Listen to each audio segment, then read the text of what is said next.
Welcome to our community. Susie Thomas with you this morning.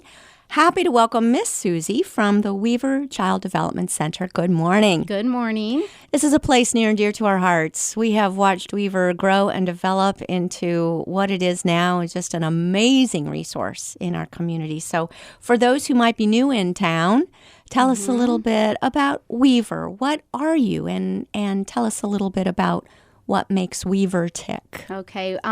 We are an early childhood school, and we have programs for toddlers, and we go clear up to third grade.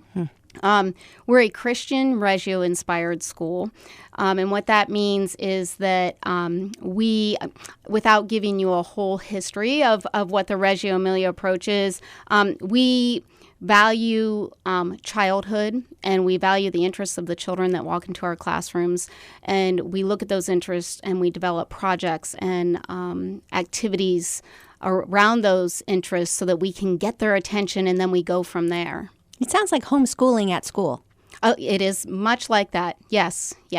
So when a child comes in, how do you get to know and tap into that child and get to know what are those things that interest them? One thing I always say is we really see children. So we sit down with them. We have conversations with them. We have conversations with their families. We pay attention. So when you walk into our classrooms, you won't see teachers at their desks or just standing and talking with another adult. They are with the children, making observations, documenting what they're seeing during the children's play, and just writing about that. And then they come together as a staff later on to talk about those observations that they saw and what they can do with those. There's some things, though, that must just be imparted to children because, like, a child can't come in and say, I'm not really into the alphabet. Right, exactly. So our teachers are very creative in how they present that, especially in the preschool and kindergarten grades. Once you get into first through third grade, there are curriculum things that we do have to accomplish. But the teachers are creative in how they meet all those standards. We meet all of the state standards. We are still accountable to the Ohio Department of Education. So we have to show that we're doing that. The teachers assess the children in a developmentally appropriate way so that we're not stressing them out. But we still are able to see, where they're at in their development and what we need to do to meet them where they're at. I'd love to know what that looks like. What does assessment with a preschooler look like so that they don't know they're being tested? Sure. So many times, the teachers have areas in their classroom that I'll ask them, I'll say, what are your provocations this week? And what that means, what are the areas in your classroom that you're setting up to provoke thought within the children? They might have letters in a water table that the children are fishing for. So what they'll do is they'll observe the children and watch them and see, are they naming the letters? Are they associating those letters with words without asking them to do so?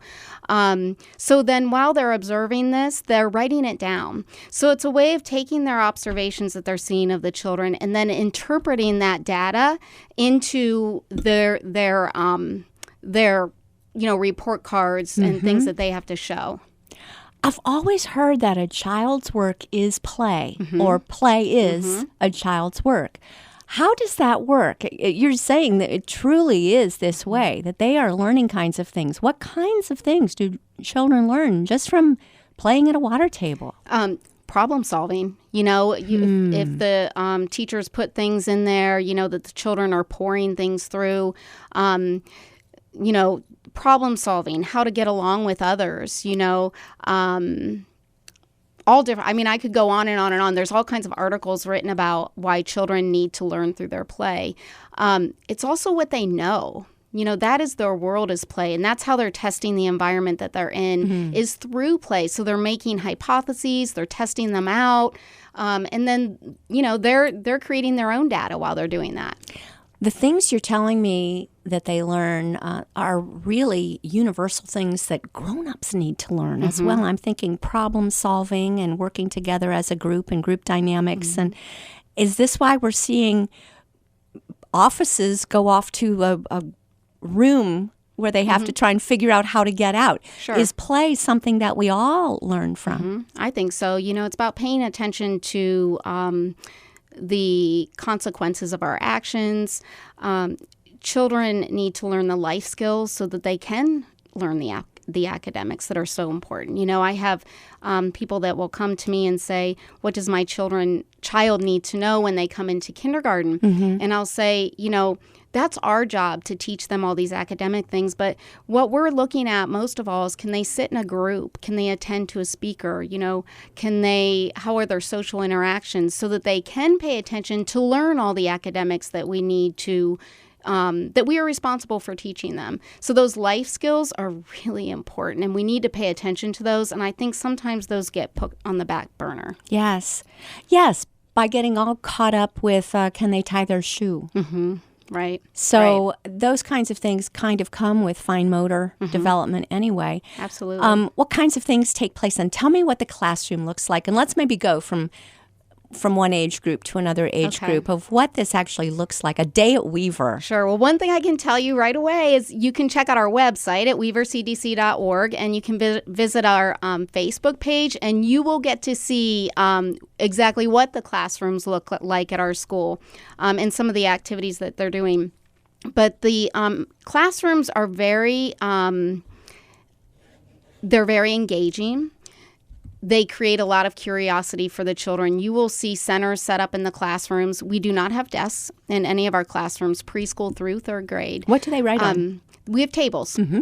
So they sit in a group with their peers. If they need a quiet space, we have quiet spaces in the classroom that the children know they can go to and write in that area. But like I mentioned before, we have areas that are set up in the classroom that are going to provoke thought. We have blocks in all of the classrooms. We have Legos in all of the classrooms. I always say at our school, we work hard and we play hard. So we do want our children to work hard, but we also give them the ability to play as well, especially in those primary grades. I always say in a typical classroom setting, we're putting all these, trying to think of the word, but expectations on the children. So we're putting all these expectations on the children that are really geared towards a test.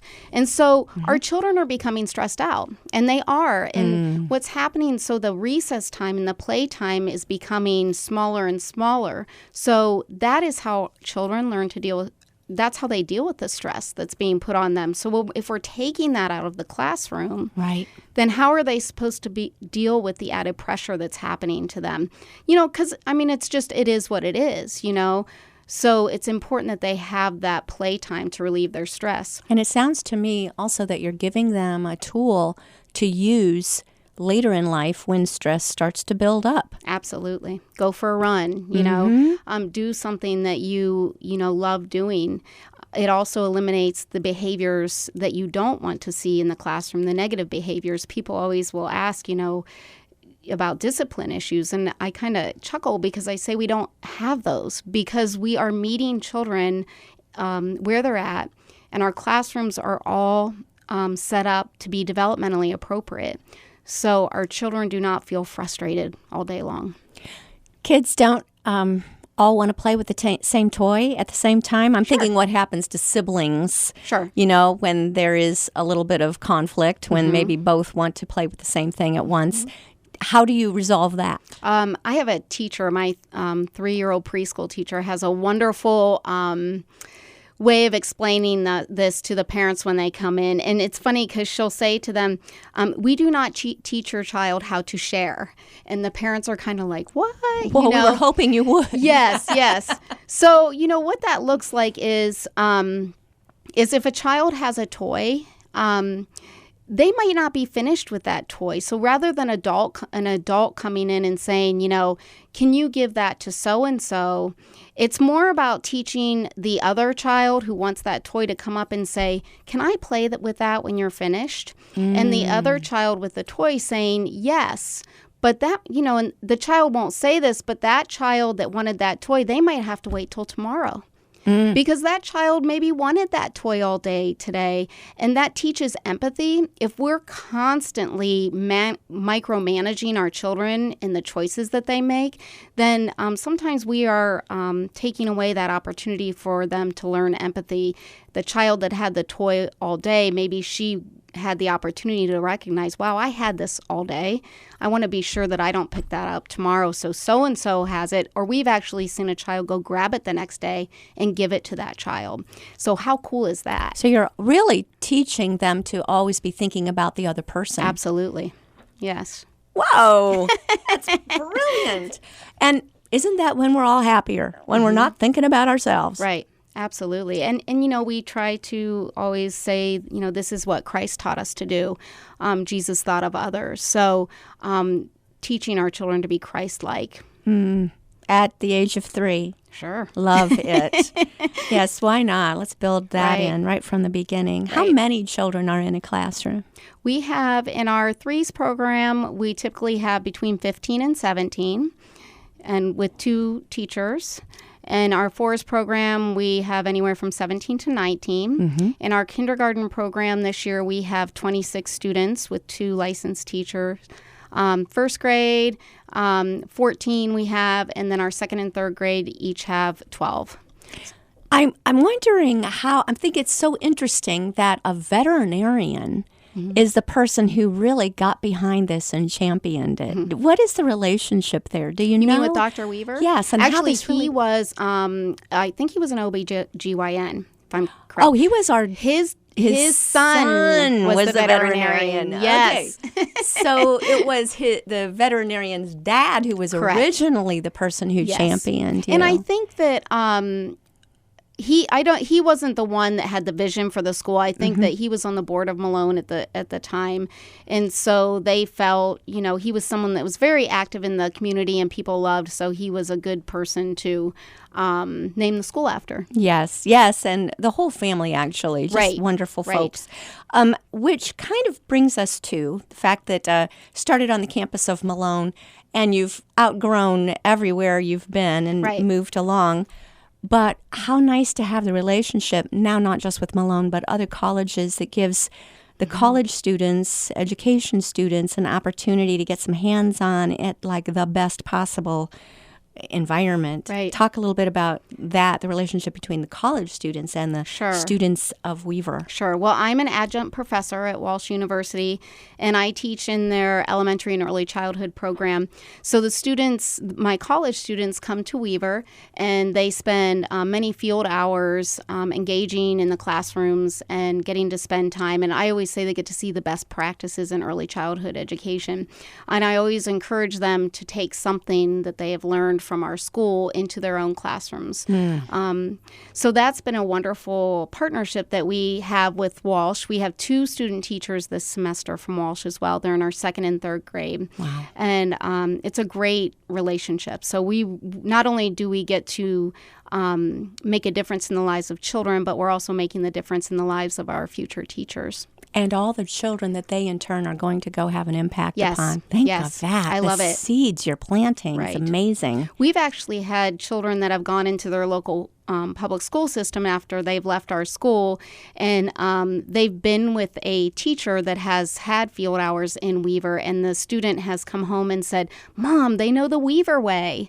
So that's just so wonderful. Wow. And the fact that children seem to understand that there is a Weaver way. Oh, they know. Wow. They do know. Well, that's remarkable. We are visiting with Miss Susie. She is, what is your exact title?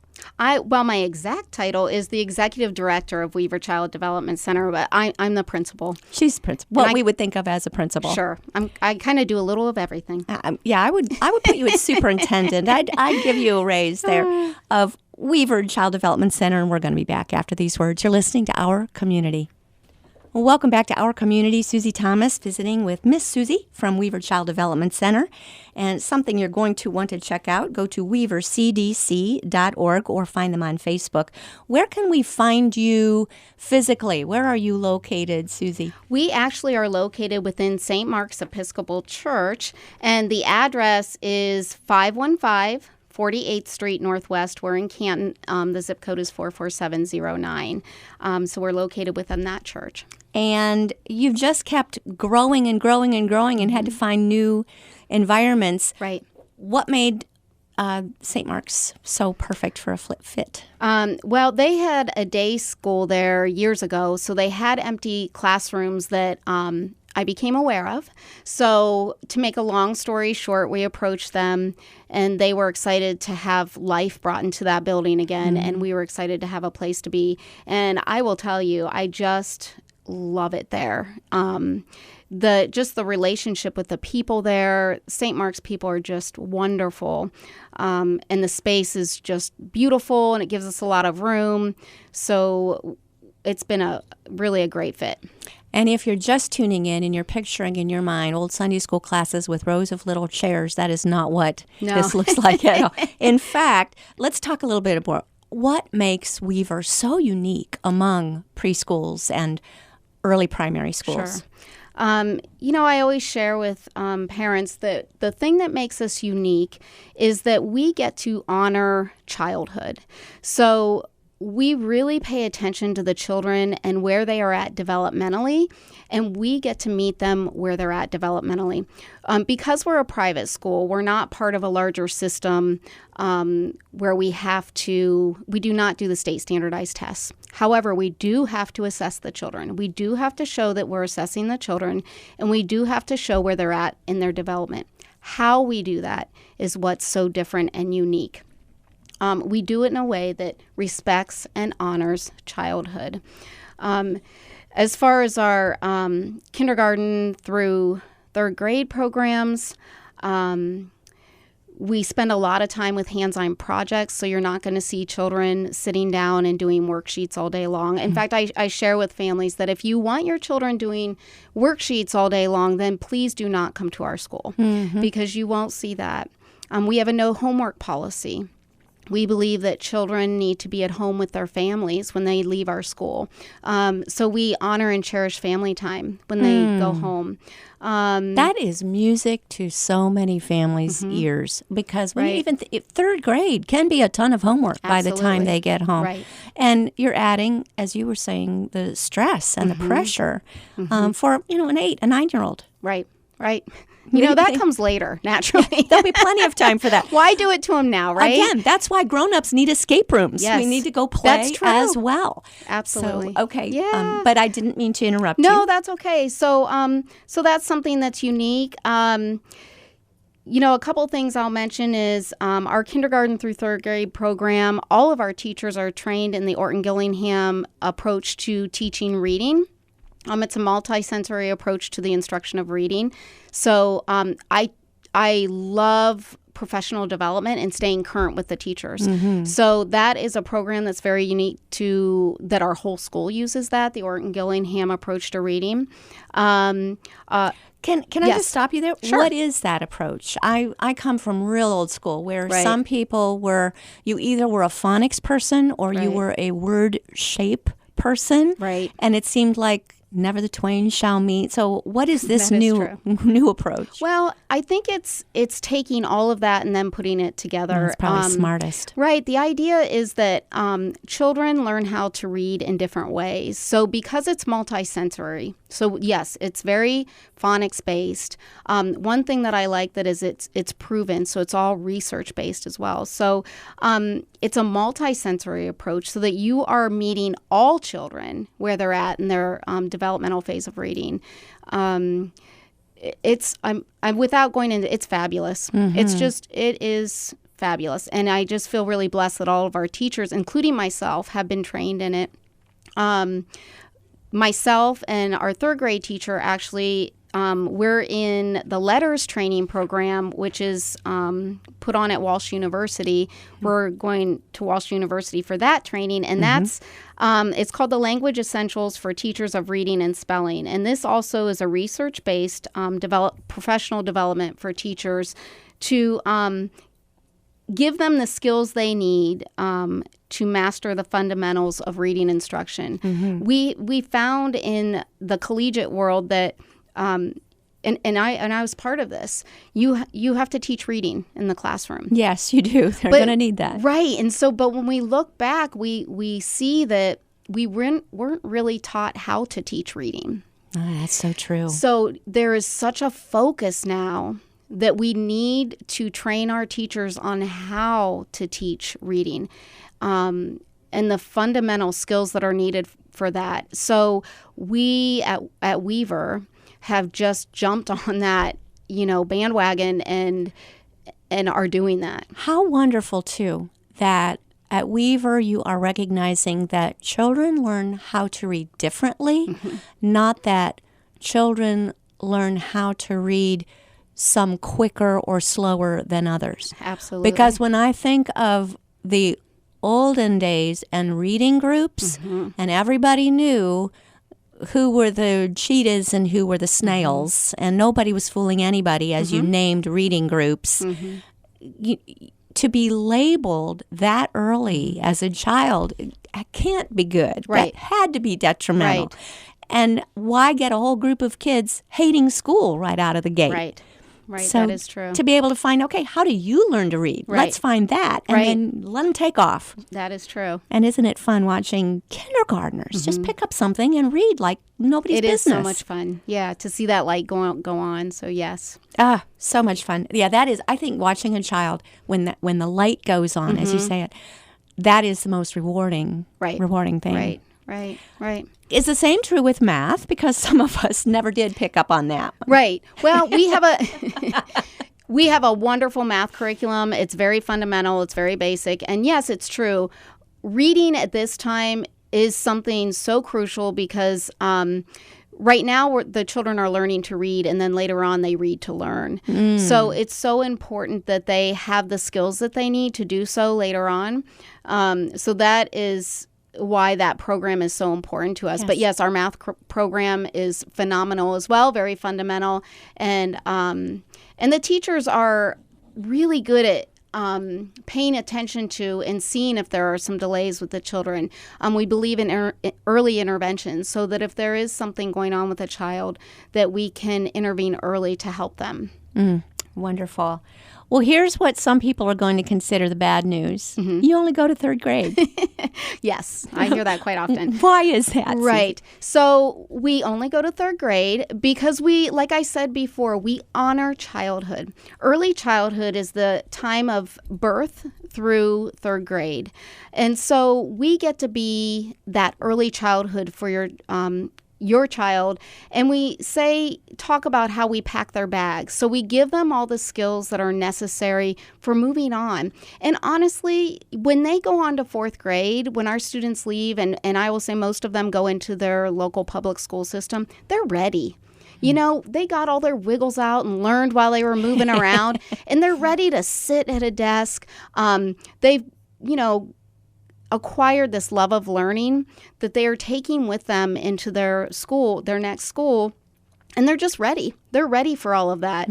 I get letters from parents. They'll send me about, you were right. They were so ready, and they did fine, and they transitioned beautifully. I will get public school teachers that say, where did these kids come from? They have this ability to think outside of the box. They're ready. They have a love of learning. So, the parents aren't ready. No, but Weaver the children becomes a are. family. Yes, absolutely. How about the ability to make these new friends? Because Sure. they've been together all the way through, some pre-K, all the way into third grade and through third grade. Right. Do you have reunions or ways to all get together? Well, those children seem to get together anyways. Nice. I mean, we'll hear about them getting together. They went out for pizza or skating party, or they went to the zoo together. So that just happens because because we are a school where our families are very involved. That's one of the aspects that's very important to Reggio inspired environments. Those families also form such friendships and connections too. Yes. So they seem to stay involved, and they do come back and visit the school, and so I love that. It's enrollment time. It is. Let's tell all about it. Okay, so we always open up the enrollment to our current families first, and then new family enrollment time opens up on February 24th. How that works is it's a lottery. So if you are interested in the school, you need to call the school and schedule a tour. During that time, we'll ask you to fill out a registration card if you'd like to be part of the lottery. And then on February 24th, I should say beginning on February 24th, because I don't just pull cards all on that day, we will fill any open spots on that day from the people that have toured. So like I said, our current families register first. Any open spots are filled with any of the people that have toured. So I encourage you to call the school at 330-433-8881 and schedule a tour, and I will be giving you the tour myself, and you'll get to, talk with the teachers and see the kids in action. And I remember in the one room, there was like one of those one-way mirrors where parents could actually observe. Yes. Do you have a way to observe, or you just kind of step in the back of the room and just watch? Into the classroom. We do not have those windows. That's something, and that's on my list of things that I'd like to add eventually. Yes, I love that. So no, I'll just take you into the classroom. You'll see the kids in action. And they're used to visitors? Absolutely, yes. Mm-hmm. And you'll get to talk to the teacher. I always encourage people to write down their questions so that we can answer those for you. Do you bring the child with you for that tour, or just come by yourself? Up to the parents. Okay. Yeah, completely up to the parents. So either way is good. Yes, yeah. And what kinds of questions would you recommend a person ask? Sometimes when you're new at this, you don't know what to ask. We don't know what we don't know. Sure. When looking at schools, I think it's important to, always ask what curriculum they're using. I think that's very important. I always say it's important to go visit and get a feel for it. What do you see on the walls in the classrooms? Do you see the children's work on the walls in the classroom? Is this the children's environment, or is it the teacher's environment? Because it should be the children's. Mm-hmm. So you'll know that by looking at the walls and looking to see if the children have their artwork displayed, their writing displayed. And you just know. It's funny because our families, when they come to tour, they'll say, wow, you can just feel a different vibe when you walk into this place. Mm-hmm. And it's true. It truly is. Mm-hmm. How many places where they're learning the poem, Mary, Mary, Mary had a little lamb, its fleece was white as snow, do the children all come in and there is a lamb in the middle of the classroom? I did that one year. That's true. Yes, you did. Yes. And how unique to learn then everything about how weird it would be to have a lamb at school. Right. You're not just hearing it in the poem, but you're experiencing it hands-on. Right. That was fun. I was a kindergarten teacher at the time, and at the time I lived on a farm, and so we had a lamb that was born that needed bottle fed every 2 hours. So I thought, well, you know what? I'm just going to take it to school with me and get it all set up. And it really was a wonderful experience. It's so good. But that is what makes Weaver so special. Right. Call for a tour, 330-433-8881. Go to weavercdc.org or check them out on Facebook. Miss Susie, Weaver Child Development Center. Thank you so much for all you do in our community. Thank you.